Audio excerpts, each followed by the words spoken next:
ভারতীয় শিল্পপতিদের নাম উচ্চারণ করলে হয়তো মুকেশ আম্বানি বা গৌতম আদানির নাম আমরা বলবো, কিন্তু সেরা মানুষ হিসেবে যদি কারোর কথা বলতে হয় তাহলে রতন টাটা ছাড়া অন্য কারোর কথা বলা যায় না।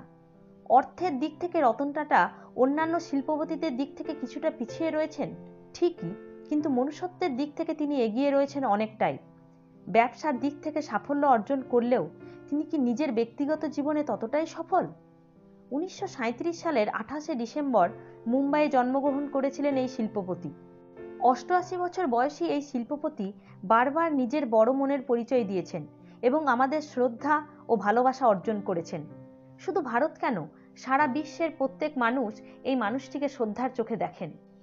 এত বৈভব থাকার পরেও কেন তিনি এখনো অবিবাহিত? রতন টাটা হয়তো কাউকে বিয়ে করেননি ঠিকই, কিন্তু তার জীবনে এসেছিল একাধিকবার প্রেম। একবার তো বিয়ে পর্যন্ত গড়িয়ে যায় সেই সম্পর্ক, কিন্তু তারপরেও সেই সম্পর্ক থেকে বেরিয়ে আসতে হয় তাকে।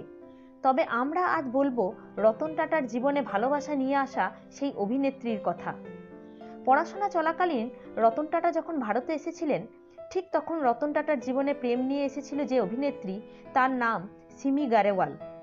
জানা যায় দীর্ঘদিন একে অপরকে ডেট করেছিলেন এই জুটি, কিন্তু তারপরেও সম্পর্ক ভেঙে যায়। সম্পর্ক ভেঙে গেলেও রতন টাটা এবং সিমি আজও একে অপরের প্রশংসায় পঞ্চমুখ হন। একটি সাক্ষাৎকারে রতন টাটার বিষয়ে কথা বলতে গিয়ে সিমি বলেন, ও নিখাদ একজন ভালো মানুষ, একজন ভদ্রলোক। অর্থ কখনো ওর চালিকা শক্তি ছিল না। ব্যক্তিগত কারণে হয়তো আমাদের সম্পর্কটা এগোয়নি, কিন্তু আজও আমি ওকে শ্রদ্ধা করি।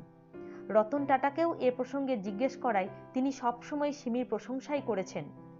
শুধু সিমি নয়, বিদেশে পড়াকালীন এক বিদেশিনীর প্রেমে পড়েছিলেন রতন টাটা, কিন্তু ভারত চীন যুদ্ধের সময় তিনি অসুস্থ ঠাকুমাকে দেখতে দেশে ফিরে আসার পর কালচক্রে আর বিদেশে ফেরা হয়নি।